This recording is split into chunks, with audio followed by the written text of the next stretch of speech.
बनफूलपुरा में जो थाने पे आगजनी और अतिक्रमण के दौरान जो उपद्रव की घटना हुई थी, उसमें आप सबको जैसे पता, हमने 3 एफआईआर रजिस्टर की है। इन तीनों एफआईआर में अलग अलग इन्वेस्टिगेशन टीमें हैं, उन्होंने अपनी इन्वेस्टिगेशन शुरू की और हमने पिछले 24 घंटे में इन तीनों एफआईआर मिला के 25 लोगों की गिरफ्तारियाँ की है। ये जो लोग हैं, इसमें जो थाने पे पथराव हुआ था उस एफआईआर में 12 लोग हैं और जो बाकी 6 लोग हैं वो एक हमारे थाने की जो गाड़ी जलाई थी दूसरे थाने की, उसका एफआईआर में है, और 7 लोग जो हैं नगर निगम की तरफ से जो एफआईआर दी गई थी उसमें गिरफ्तार किए गए हैं। तो इस तरीके से 25 लोगों की गिरफ्तारियाँ हुई है। इन 25 लोगों के कब्जे से अगर देखा जाए तो अलग अलग जगह से और अलग अलग अभियुक्तों से हमने 7 तमंचे जो कंट्री मेड वेपन होता है वो बरामद किया और 54 लाइव राउंड जो है वो इनके पोजीशन से बरामद हुए हैं, जो इन्होंने अपने वहाँ पर अपने साथ में रखे हुए थे। इसके साथ ही थाना बनफूलपुरा में भी जब अटैक हुआ था तो जब ये उपद्रवी वहाँ पे हैं तो इन्होंने वहाँ से भी कुछ जो गवर्नमेंट एमुनिशन है वो अपने कब्जे में लिया था। तो कुछ अभियुक्तों के कब्जे से गवर्नमेंट एमुनिशन भी हमने बरामद किया गया है। तो इसमें अलग अलग कैलिबर के अलग अलग जो एमुनिशन है वो हमारे गायब हुए थे।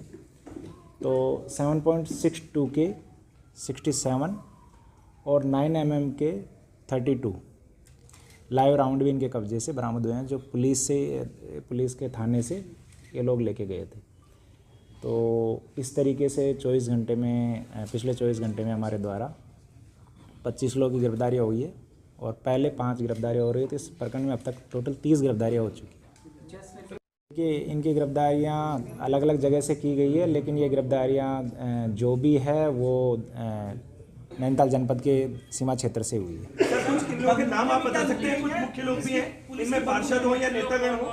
क्या हल्द्वानी के बाहर से भी गिरफ्तारी हुई है? और क्या पुलिस की भी बंदूकें भी लूटी गई हैं? मतलब गोलियों के अलावा बंदूकें भी लूटी गई हैं?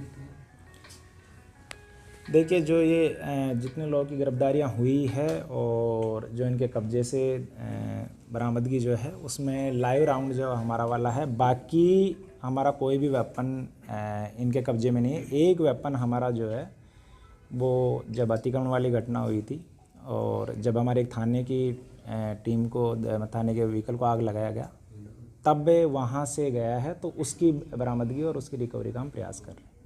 अब आगे क्या? देखिए, अब्दुल मलिक जो है उसके लिए हमारी टीमें लगी हुई है और उसको हम जल्दी गिरफ्तार कर लेंगे। सर, ये जो आपने असला बताया है, ये सब थाने से वो लेकर गए थे या उनके पास से वैसा भी बरामद हुआ है, जो ये आप चीज़ें बता रहे हैं? देखिए, जो कंट्री मेड वेपन है और जो कंट्री मेड वेपन का लाइव राउंड है वो उनके अपने हैं, जो उन्होंने कहीं से इलीगल मार्केट से ख़रीदा होगा। बाकी जो गवर्नमेंट का एमुनेशन है 7.62 और 9 mm वो थाने का एमुनेशन है, जो हमने उनके कब्जे से बरामद किया। 100% रिकवर हो गया सर, या यूज किया था यूनिवर्सिटी? अभी कुछ एमुनेशन और भी रिकवर होना बाकी है।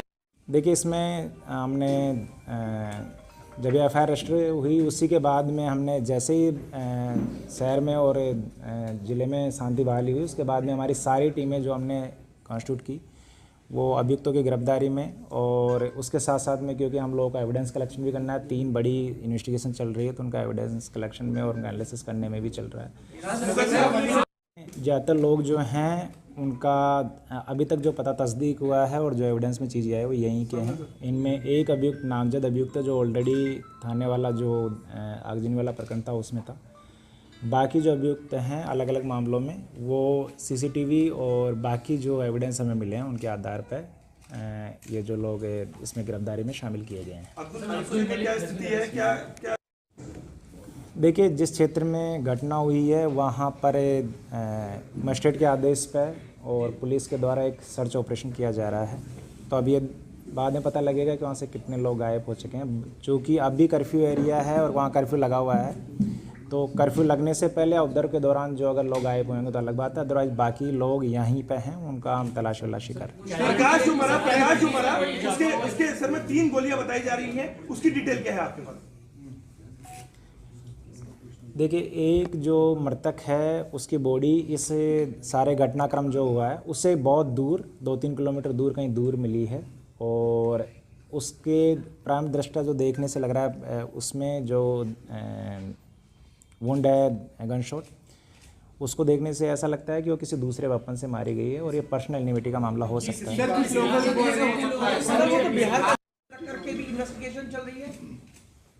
देखिए, इन्वेस्टिगेशन में सारे एंगल पर हम काम कर रहे हैं कि ये किस तरीके का कॉन्सिक्वेंसी था और इसको किसने सपोर्ट किया, किस पर्पज से किया, और ये सब कुछ करने के पीछे क्या उपद्रव था। तो जैसे जैसे इन्वेस्टिगेशन आगे बढ़ती जाएगी बाकी परतें भी खुलती जाएगी।